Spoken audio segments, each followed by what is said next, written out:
Ladies and gentlemen, welcome to this very special episode of Frank About Health. It's actually part one of a two-episode investigation into the whole concepts of generational trauma and addiction. And the reason why I say it's special, just like I've said, every one of them has been special for various reasons, is because of Phyllis. Phyllis, you and I have been talking since the beginning of the summer about having a show on addiction. We ran through a few ideas, but there was nothing more better than what Sam has been able to provide us, which is the introduction to best-selling New York Times author Judy Mandel. Now, basically, what is very what's the right word here? Viscerating, very resonating with me, is not just the content, and especially because it is focusing on a mental health issue and its relationship to addiction, but it's because it also focuses on events that occurred 70 years ago that my father was witness to. So which we are going to, of course, discuss and really shed light to the audience and viewers out there as to how that may have a connection, not only to how we all connected this evening, but how addiction has its hand in transgenerational epigenetics, which I think is the concept. Now, that all being said, let me first issue my disclaimer. Everyone who's listening to this episode of Frank About Health is to understand that the information being shared by myself, Phyllis Quinlan, and Judy Mandel is for information and for knowledge that we'd like to share and engage. If it does not fit, or if it is not meant to dissuade you from your ongoing treatments, your ongoing medications, or your ongoing belief systems. So therefore, it is not meant to also violate any interpretations or force any opinions not meant to be held as fact. That all being said, they're not the views of talkradio.nyc or Frank About Health, but these particular episodes coming, especially this one, will have true story content, and therefore some will have to be understood and accepted as is. All right, now let me give the background on who our guest is.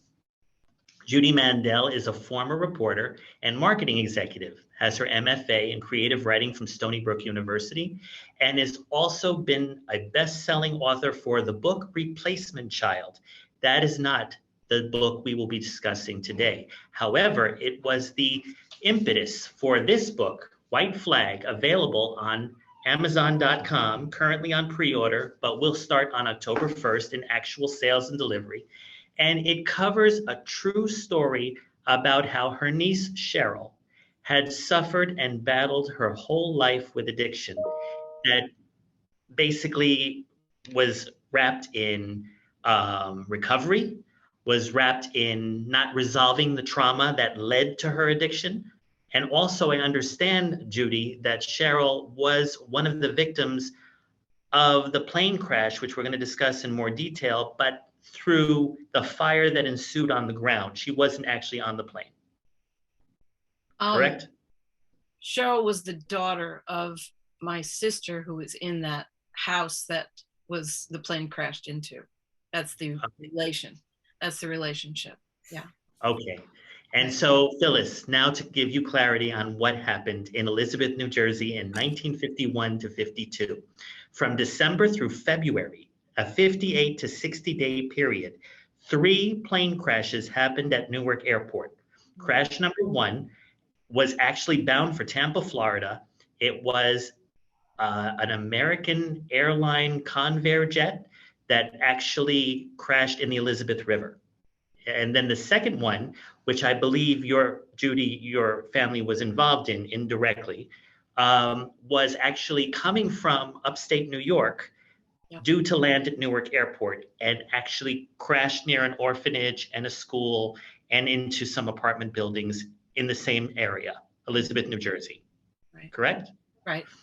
And then crash number 3 was a National Airlines DC-9 jet that was also Florida bound, that actually was in the middle of the night during a rainstorm. I think there were some survivors, but what that led to was the complete investigation and shutdown of Newark Airport at the time to understand what was it about the airport or the jets, or what other kinds of criteria needed to be re-examined in order to make it a functional airport again, which it has been for the last 70 years.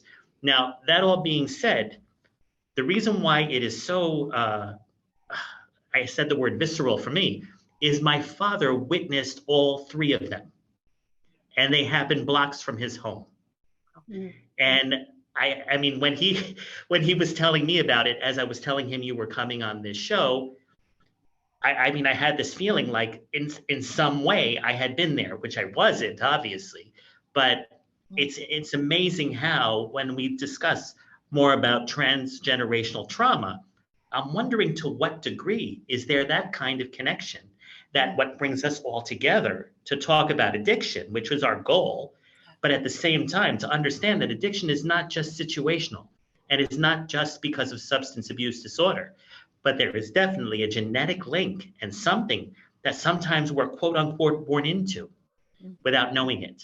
And I guess there are triggers that we all experience in life that either make it part of our life or something that we can hopefully, avoid or minimize our impact from. So was I clear, Phyllis, on what the story and events were in Oh, Elizabeth, New Jersey? I understand the events. I was unaware, at this time in my life, I'm happy to hear that things happened before I was born because that's a little unusual these days, you know. Yes. Yes. So to hear that happened before I was born was like, wow, I dodged a bullet there, you know. But that's an incredible story, and I can only imagine that a lot of people were looking over their shoulder and looking up and and just really being nervous about being living in proximity to Newark at that particular period of time. The reason why Correct. I can relate to it is back in the, I want to say 80s. You may remember there was I believe there's an airline that's no longer in existence anymore. I want to say it's US Air, but they had a couple of planes go off the LaGuardia Airport. And Yes. some of it was done to ice and snow. Some of it was chalked up to maybe runways not being long enough, which has always been a little bit of a complaint around LaGuardia. But I happened to be working in the emergency department with both of those plane crashes, and I know the people around the LaGuardia area. We didn't just treat people from the crash itself, but people who came in that were traumatized because they witnessed a crash, saw the crash, or saw the people, around Grand Central Parkway kind of, roaming around and all the rescue, trucks and everything else. So I certainly can understand how traumatic, or relate to how traumatic that must have been for people. But I'm so interested, Judy. Thank you for coming on. We have been searching for an authority, to someone to help us understand the concept of addiction, things that Yes. happen with its attributing factors to addiction. We welcome you to the program and really want to hear, what are you sharing with us in that book, White Flag? Well, Absolutely. thank you very much for having me here. I appreciate it. And I want to dispel the idea that I'm an authority.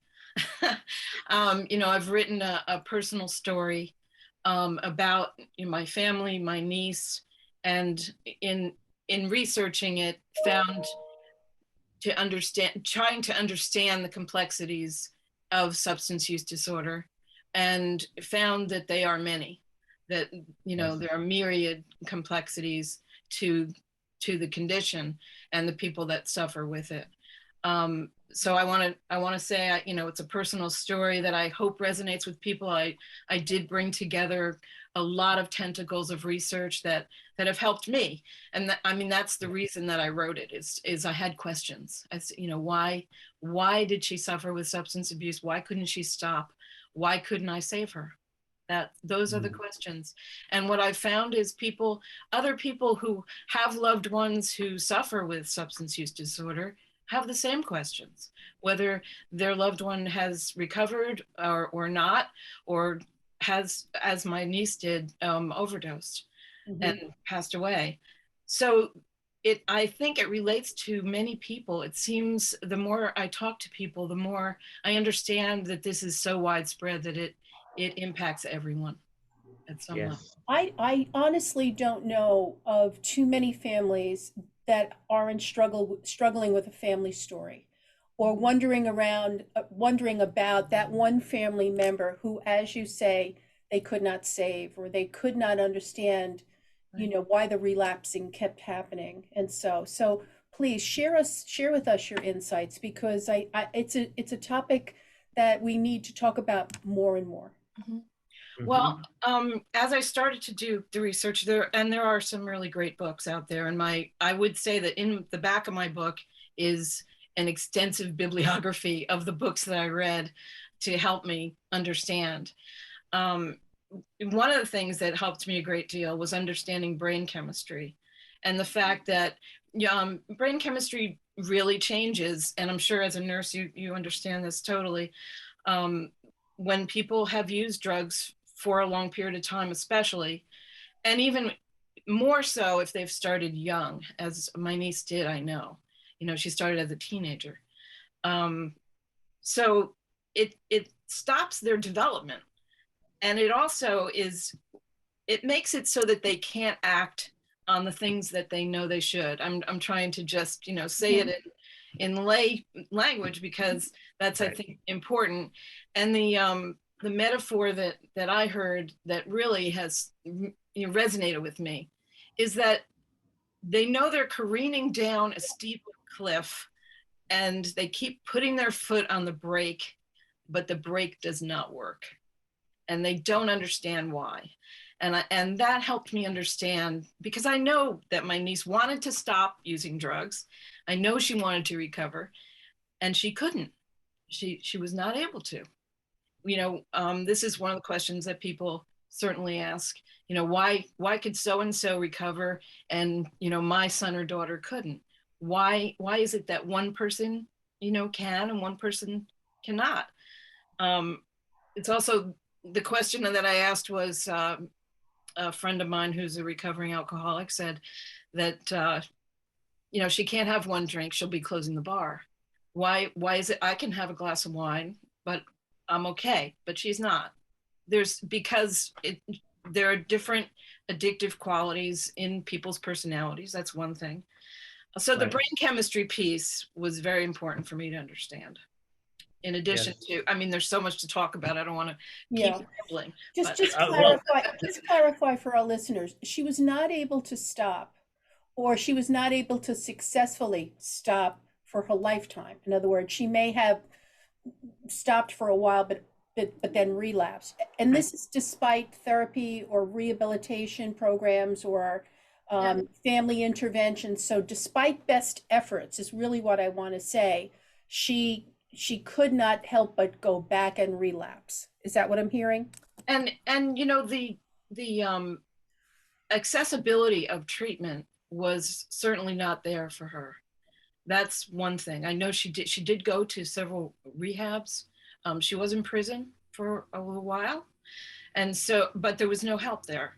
There was a very minimal rehabilitation program in one of the prisons. Then she was transferred to another one in Kentucky, which had nothing for her.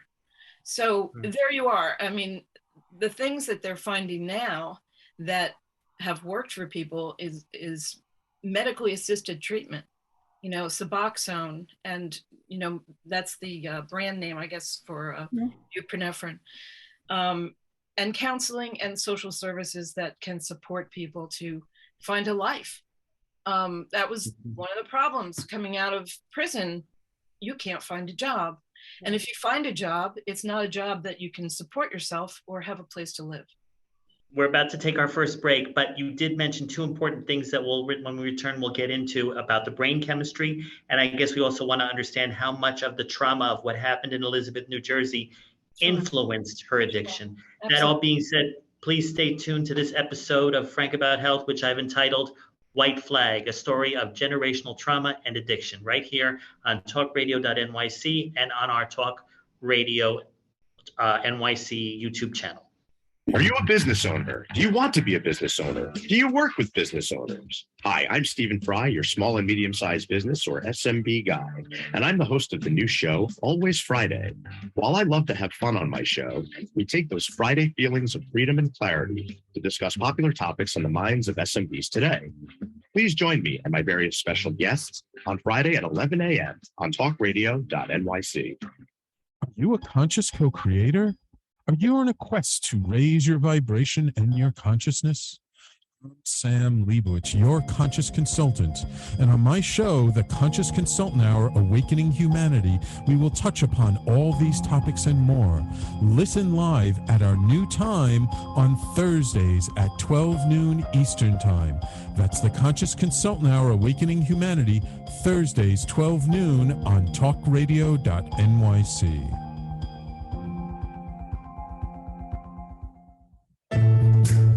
Are you on edge? Hey, we live in challenging, edgy times, so let's lean in. I'm Sandra Bargman, the host of The Edge of Every Day, which airs each Monday at 7 p.m. Eastern Time on talkradio.nyc. Tune in live with me and my friends and colleagues as we share stories and perspectives about pushing boundaries and exploring our rough edges. That's The Edge of Every Day on Mondays at 7 p.m. Eastern Time on talkradio.nyc. You're listening to Talk Radio NYC. Uplift, educate, empower.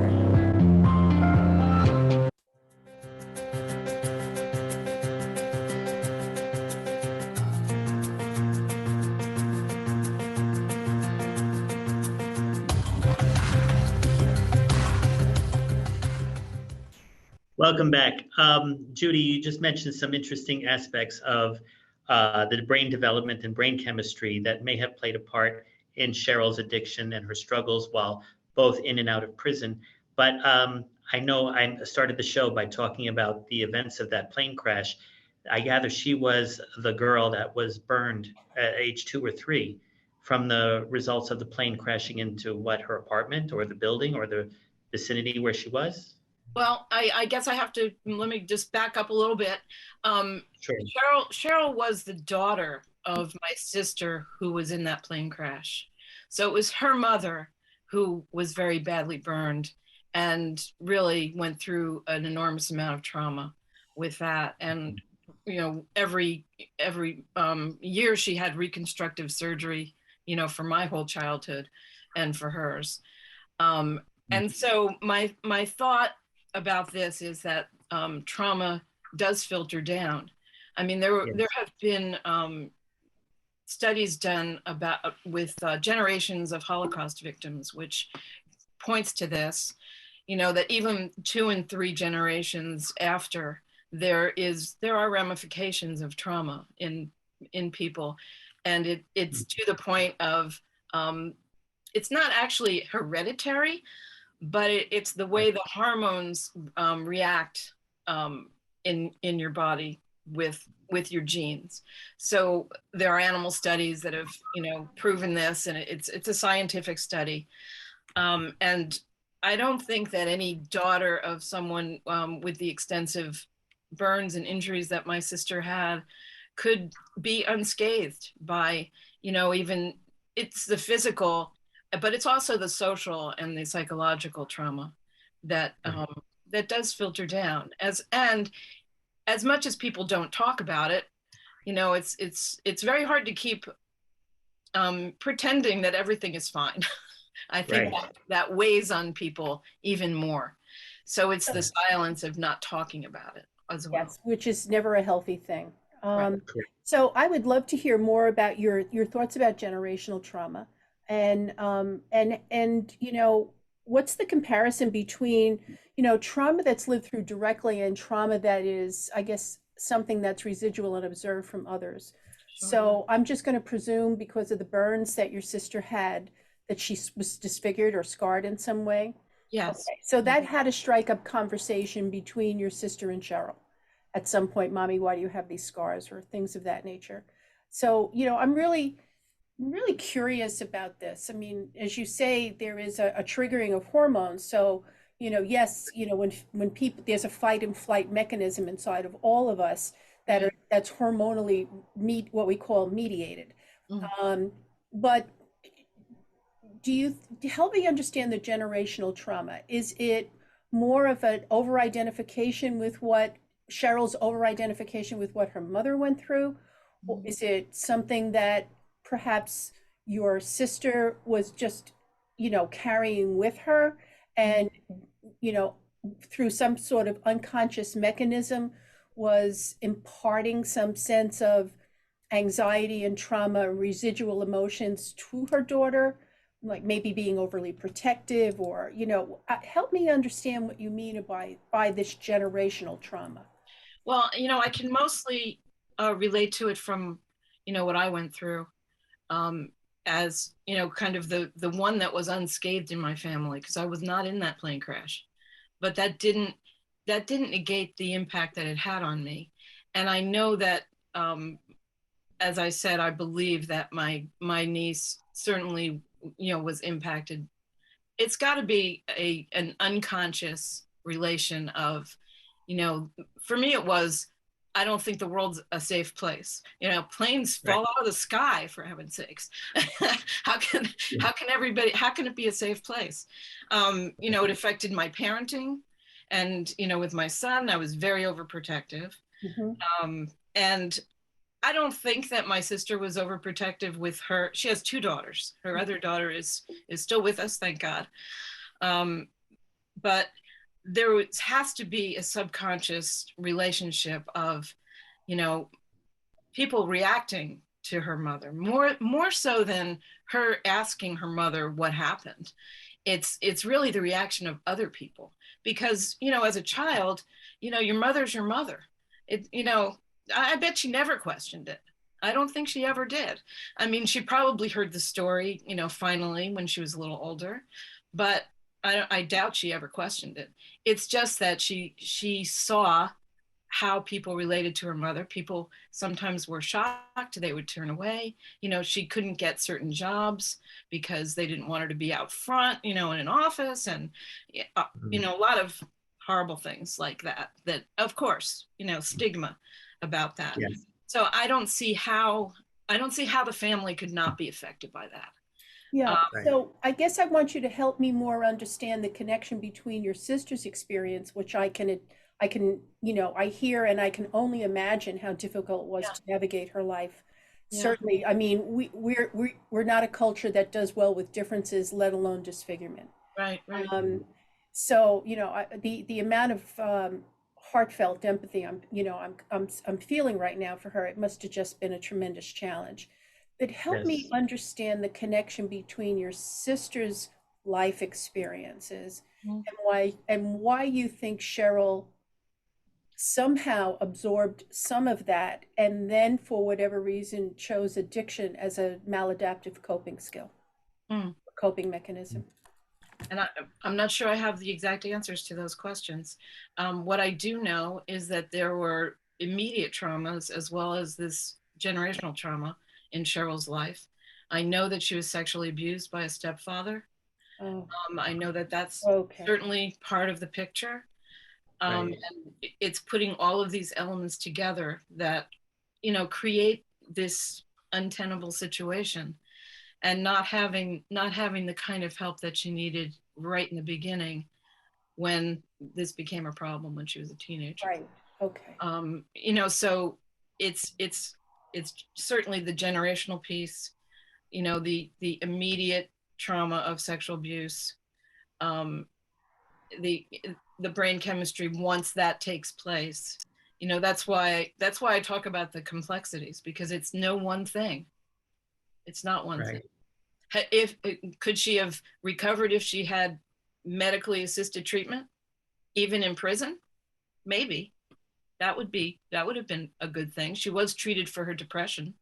So there was, the depression treatment was certainly that needed to be done as well. There were so many pieces. And also then at the end, nobody Narcaned her. There was no Narcan when she overdosed. Why not? I don't know. That's one of the questions I can't answer either. So things falling through the cracks. And that saves people's lives. So when you say, I don't know why I couldn't save her, which I imagine is not an uncommon feeling around people who care and feel as though they want to very much rescue their loved ones. And, and being a nurse, I can certainly identify with the need to rescue and the need to save and the need to care for. What was it that you thought interfered with your ability to make that connection with Cheryl in a lasting way. And I don't know that that's true. I mean, that was my feeling of feeling guilty, you know, that I couldn't save her. Is that true? With all of the pieces that I've just described, was I really able to do that? Was that even a possibility? And that actually is the reason I named this book White Flag. You know, it came from, first it came from the fact that when she was homeless and had nowhere to stay, when the weather got too cold in Kentucky, which they're not used to, they opened up the shelters, which is called White Flag. They used to they used to raise an actual white flag. Now it's digital. But that's when they open their doors, no matter what, even if they don't have beds, they'll open their doors. You know, then the other part of that is her white flag, that, you know, someone with substance use disorder needs to wave their own white flag and surrender to, I need help. I need some help to conquer this. And I don't think that she ever did. I don't think she ever did. You shared with us that at one point she was in prison, and clearly she wasn't using while she was in prison for however long that was. Who knows? That's I don't know that that's true. Let's just make the assumption, okay, that was happening. But you said she didn't get any services while she was in there, and you know, one of the things that I've come to know, and again, this is not exactly in the great body of knowledge and literature is out there, but it's just with years and years of working with people in the emergency department who I might see over and over again who are really struggling with addiction. I had one gentleman explain to me, because we had this conversation, and he happened to be clean, not using at the time. He came in for a different reason. And it was one of the first times I saw him and worked with him, because he wasn't coming out, he wasn't overdosing, he wasn't detoxing. He actually was coming in for something else. And I started this conversation with him because he was in a different program. And he said, you know, that the therapy was really helping him, because what he came to discover was there's a difference between not using and being sober. And that the not using was not having the chemical or the substance in your body and the cascading effects of that. Yeah. But being sober had to do with organized, clear thinking.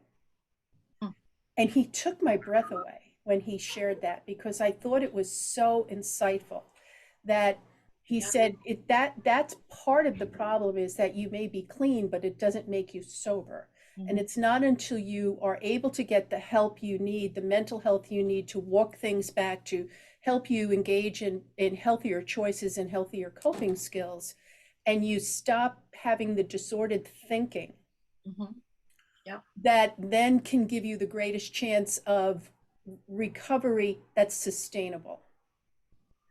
And I just, to this day, I mean, that's so many years ago that I had that conversation with him. But to this day, it stays with me. Sure. So even when, I see people who are struggling with just even anxiety and or denial, or some personality challenges, some neurosis that they're dealing with, it's hard to perhaps get them to let go of that, because it's not so much the behavior, it's the thinking. Right. Associated with that. That's absolutely true. It was just a remarkable insight for me.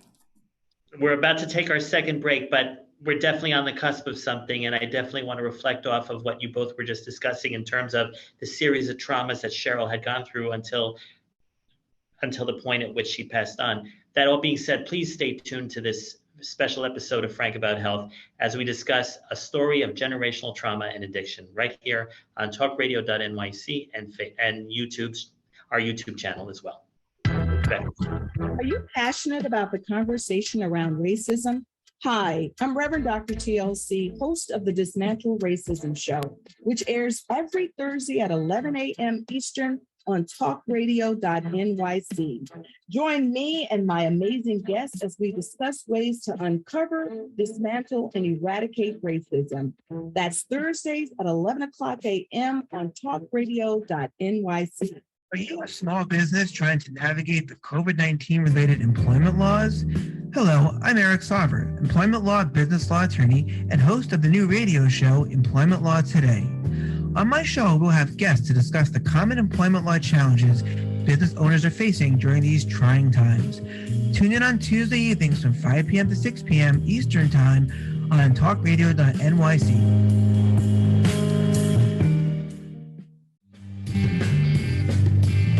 Hey everybody, it's Tommy D, the nonprofit sector connector, coming at you from my attic. Each week here on talkradio.nyc, I host a program, Philanthropy in Focus. Nonprofits impact us each and every day, and it's my focus to help them amplify their message and tell their story. Listen each week at 10 a.m. Eastern Standard Time until 11 a.m. Eastern Standard Time, right here on talkradio.nyc. You're listening to Talk Radio NYC at www.talkradio.nyc. Now broadcasting 24 hours a day.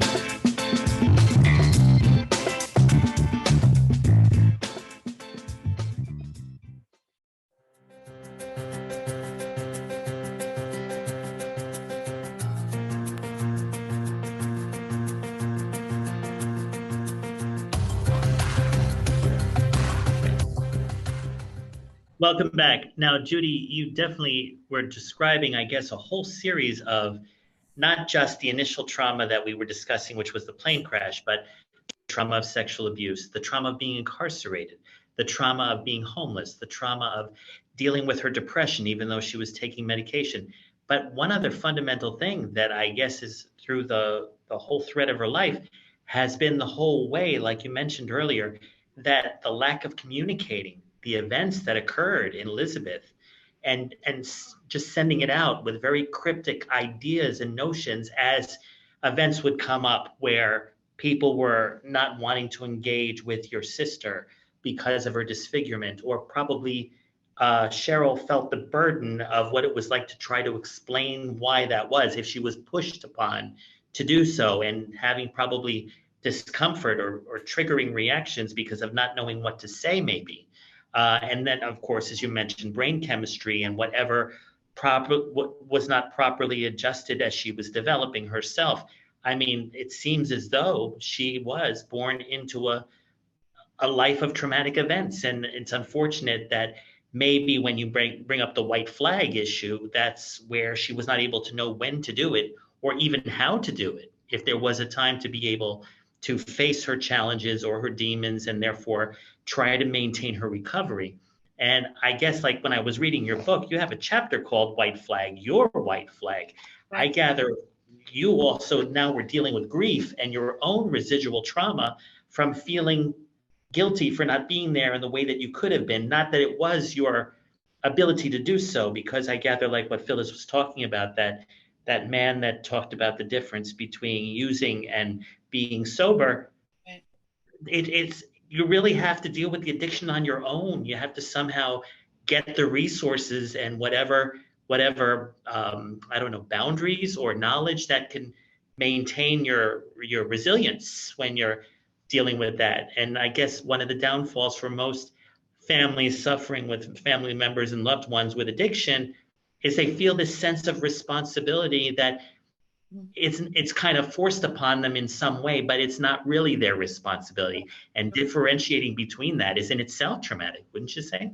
Yeah, I mean, they do talk about dual diagnosis treatment that I'm sure you're familiar with, and it's not just treating the substance use disorder; it's treating what led to the substance use disorder, and that is the counseling that I believe people need. Is you have to treat it on two different levels. I mean, right. You cannot just treat substance use disorder on its own. Of course, it becomes its own issue once it's in place, but there are things that lead up to it that need care. And Phyllis, as you were talking about, the difference between being clean and sober, that's certainly it. And the counseling is something people absolutely need. The thing that the medical assisted treatment helps is that it lets them be able to hear it, and be able to take it in and use that counseling. because otherwise they may not be able to. Yeah. They may not So be. the one of the other factors that I think you're alluding to is that the person who is struggling with the addiction, part of that addictive personality is manipulation.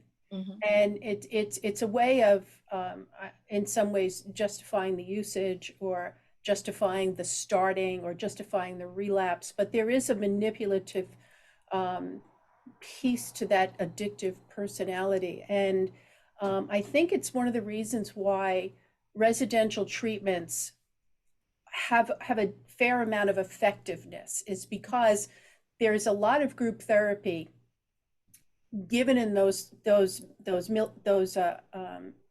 organizations or those therapy centers, where you're being held accountable to truth by people who know when you're trying to pull the wool over their eyes because they're good at it themselves.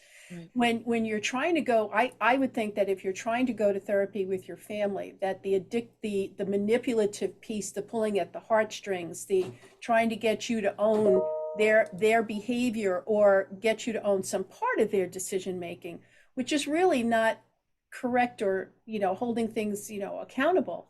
But when you're in a group area and you're there for a finite amount of time, like 28 days, whatever the average therapy stay is, you have roles, you have rules, you have responsibility, you have structure in your life that you are not used to being held accountable to. And it's a real way for you to be able to have your triggers pushed, but not have your substance available. Therefore, you have to deal and cope in a very different way, and with a supportive group who understands every step of the way. And it's not going to be manipulated by this is too hard or this is too this, but they're going to say, we know it's too hard, we struggle too, and the manipulation or that piece of that personality, I think, is not as successful in those groups as it might be with family members, because that connection is not there. They're a little bit more objective. At least this is what I understand is part of the benefit of going into a residential rehab center for a period of time, is that the experience is far more structured and tough love, if you will, than it might be if you're not. And it works for some people and it doesn't work for other people. That's right. And I think what they're finding now is that if it's coupled with, medically assisted treatment, that has worked even better. So I think you're absolutely right that that's an important component of dealing with this. And it's on the other end, when they get out of that residential program, they need help on the outside. They need help to recreate their life and find a job and find a place to live and, be able to take care of themselves. So I think there are a lot of little prongs that can help people. Definitely. And I think, I've heard people say to me, I've been in the emergency department where people will come in and we're the last kind of safe place between them and the streets at times. And, they'll come in with some generalized complaint that will get them to come into the emergency department.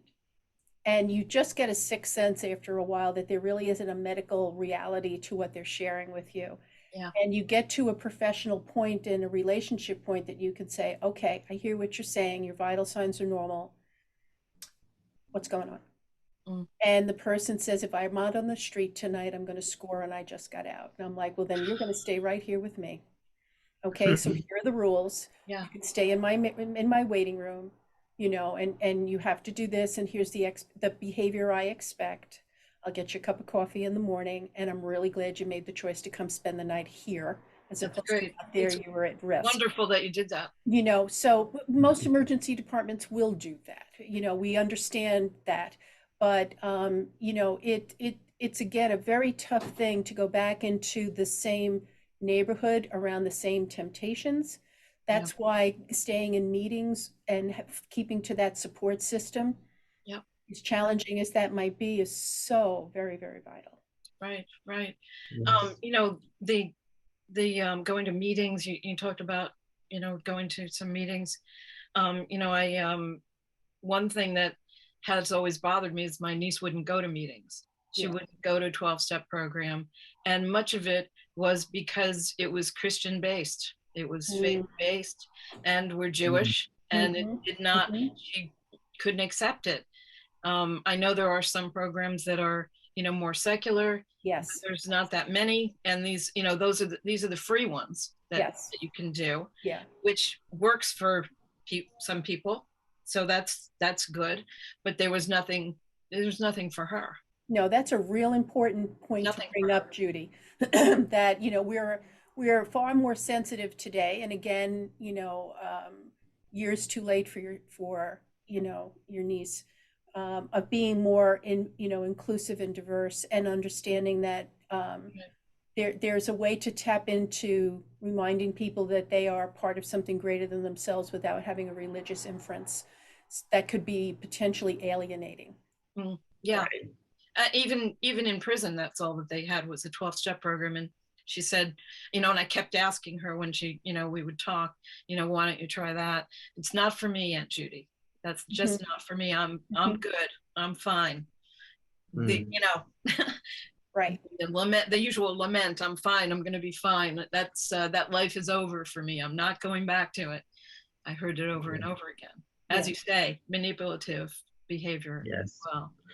So I want to ask you then, Judy, on that note, from the way I read the book from cover to cover, and we see her go through her whole lifespan of various traumatic milestones, if you will, would you say that the core illness that she carried through her life was that of just addiction, or really that was the symptom of traumatic disorder? It was definitely, it's a symptom. It's a self-medication is what I believe. Yeah. She was diagnosed with depression, so that was untreated for years. So, that was certainly part of it. It's almost a snowball effect of conditions. So the substance use disorder, I bet it is the case for most people, is the symptom of other problems. I guess it can be, I don't know if it's inferred or implied, that people who are really suffering from substance abuse disorder as a symptom may not have the likelihood of full recovery unless they really have the best support system out there. It's like what they say about people who are 20 years sober from Alcoholics Anonymous. They go to meetings and they have that ongoing support system to keep the symptom at bay, because it is part of a greater issue. And they have to be committed to it. They have to want it. They have to, as I say, surrender to it. That they need the help and find the help. And the help, in our society, the help needs to be available. Yeah. That's been the biggest issue. You're so very right, Judy, because even with the 12-step program, I think it's the first one that says, I acknowledge that I'm powerless over this substance. And that is a very cold, hard fact to make your peace with, and as you say, surrender to. But it is really the first step, is to understand that this is nothing you can control, and it's the delusional thinking, the non-sober thinking, that makes you think you can, which is why you go back and try again. Right. Now we're going to have to surrender to our next and final break. But that being said, everyone, please look at Amazon.com for this book, White Flag. Comes out in stores, or comes out on Amazon October 1st, but their pre-orders allowed, acceptable. I could not put this book down. I highly recommend it. And we will, when we return to this episode of Frank About Health, we will talk about another book that has definitely been the trigger for this, as well as where we go from here with Judy and beyond. All right, that all being said, stay tuned. I will be back in a few. Hey everybody, it's Tommy D, the nonprofit sector connector, coming at you from my attic. Each week here on talkradio.nyc, I host a program, Philanthropy in Focus. Nonprofits impact us each and every day, and it's my focus to help them amplify their message and tell their story. Listen each week at 10 a.m. Eastern Standard Time until 11 a.m. Eastern Standard Time, right here on talkradio.nyc. Get post-COVID world, you may have many unanswered questions regarding your health. Are you looking to live a healthier lifestyle? Do you have a desire to learn more about mental health and enhance your quality of life? Or do you just want to participate in self-understanding and awareness? I'm Frank R. Harrison, host of Frank About Health, and each Thursday, I will tackle these questions and work to enlighten you.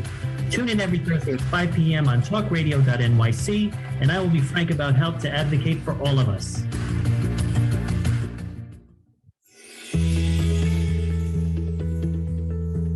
Calling all pet lovers. Pet Avengers, assemble! On the Professionals and Animal Lovers show, we believe the bond between animal lovers is incredibly strong. It mirrors that bond between pets and their owners. Through this program, we come together to learn, educate, and advocate. Join us live every Wednesday at 2 p.m. at talkradio.nyc. You're listening to Talk Radio NYC at www.talkradio.nyc. Now broadcasting 24 hours a day.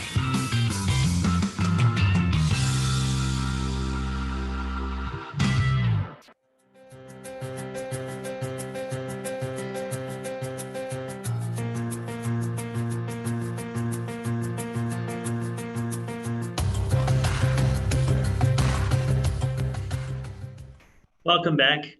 Okay, so Judy, White Flag is a memoir, as you mentioned, but we already have alluded to that it was the impetus to an initial memoir, Replacement Child. Would you like to share with the audience and viewers a little bit about it and how it also influenced your writing White Flag? Sure. Well, Replacement Child's the story about my family and how a plane crash in 1952, as you mentioned before, really changed all of our lives. It killed, the plane crash ignited a fire that killed my 7-year-old sister at the time and badly injured my 2-year-old sister, Linda, who was Cheryl's mother. So that was the beginning of that. My mother basically rolled my sister Linda down the front steps, to the front door, and the door stuck. And she had to run down the stairs to open the door. And strangely, a passerby was there and grabbed the baby who was burning and wouldn't let my mother back into the house because he saw that it was fruitless for her to go back in. And just as she was trying to struggle to go save her other daughter.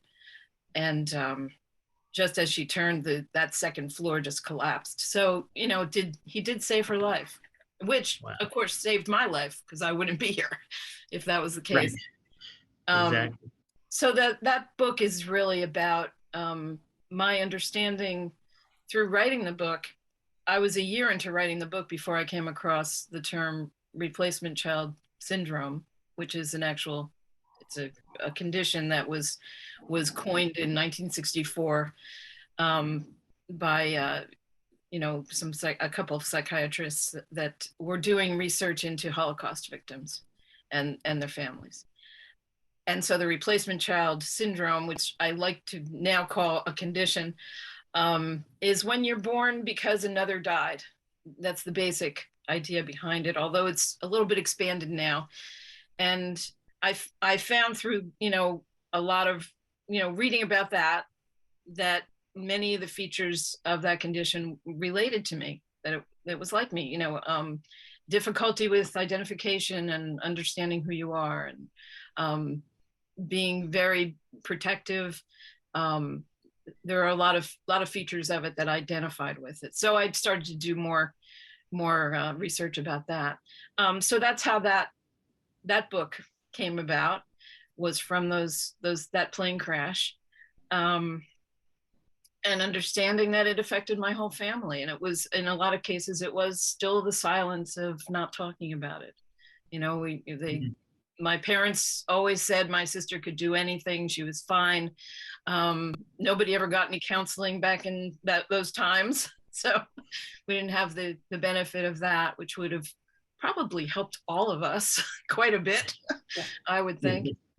How it relates to your relationships. My father was, I don't think he ever really forgave me for being here when his firstborn was not.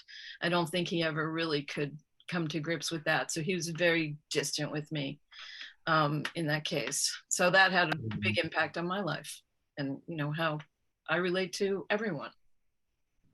No, but from what I've seen so far, it has had a very big positive impact, especially I think one of the chapters in your current book, White Flag, says that your addictive personality made you write the book so you can really delve into getting the answers to all of these questions. Probably. And of course, better understand the resolution of what you could or couldn't do for Cheryl when she passed on. And I guess that's the pro of addiction from that perspective. But it's very interesting because I can see, Phyllis, how this really encompasses addiction as a major symptom of mental illness. And I think the message in the book is so powerful. And, you know, I know, Cheryl, you know, it always seems that the time we have together always seems to fly, you know, even though it's, you know, a good 45 plus minutes, it just seems to go by so quickly. But, you know, in this last segment that we have, is there any one thing in the book, any one piece of insight, wisdom, concern that you want to share with our listeners to help them either start to come to terms with their own addictive personalities or start to let themselves off the hook because they can't be responsible for another person's life, or you know, help them work through whatever they are struggling with? Do you have, you know, just a couple of pieces of wisdom that you gained along your research and your travels?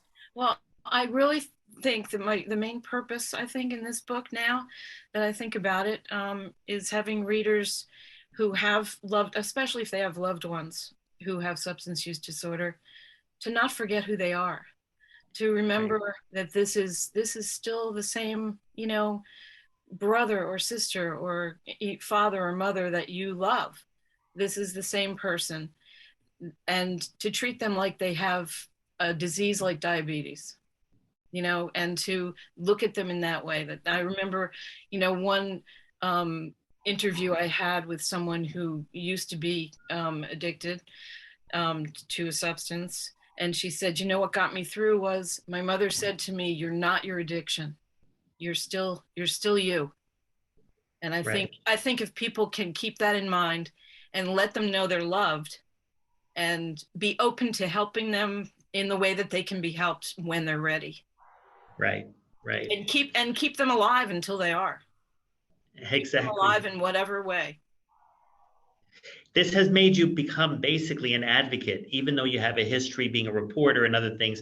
Would you say that your life has amounted to becoming primarily an advocate for people with various types of mental health related issues, but things that you definitely identify with? I'd like to say that. I would like to say that, sure.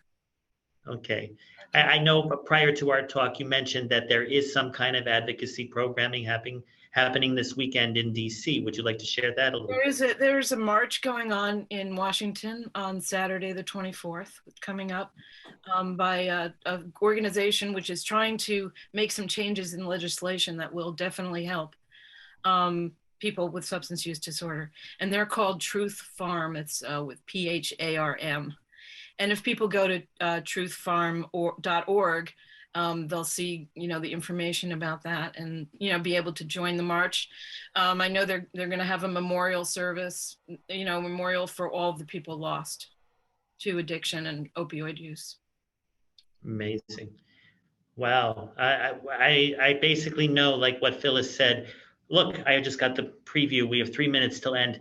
We are definitely having you back next week. Well, thank you. I'd love to do that. I'd love to do that. Yeah, there are more questions that I know that both Phyllis and I have related to addiction and White Flag, but we also want to explore Replacement Child. And so let's consider it not Oprah's book club, but Frank About Health's book club.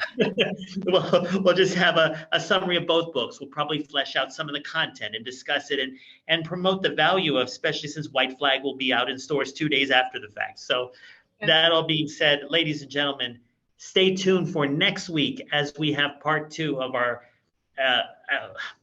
broad discussion with Judy Mandel. As I said earlier, this resonates with me personally, basically because my father witnessed these 3 plane crashes as a child, and he only had conversations with me about them months ago, not even knowing that I was going to be doing a show on addiction with a member of that event that, well, not directly in the disaster, but obviously has written 2 profound books about addiction and mental health issues that stemmed from those events. So we will have that next week. Tomorrow on talkradio.nyc, you'll have your Friday slate of shows, which are Philanthropy in Focus and Always Friday.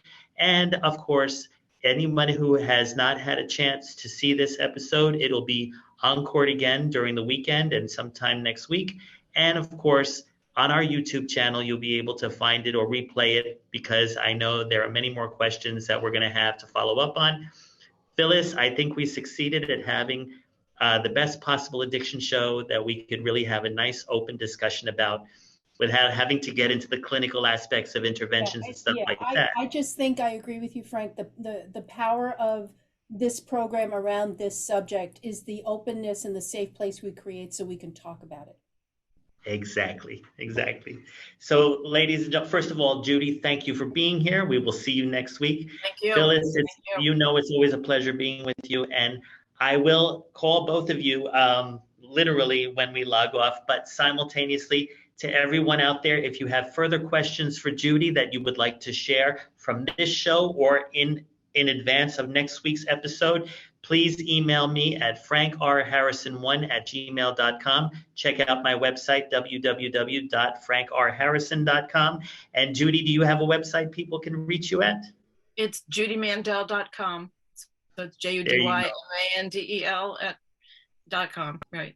Just my name. Great. Perfect. And for those of you interested in learning more about the rally in DC, again, please go to the website truthfarm.org. Truthfarm. Right. Okay, truthfarm.org. And we'll be back next week. Thank you for staying tuned right here on talkradio.nyc and our YouTube channel. See you next week. Thank you, Judy.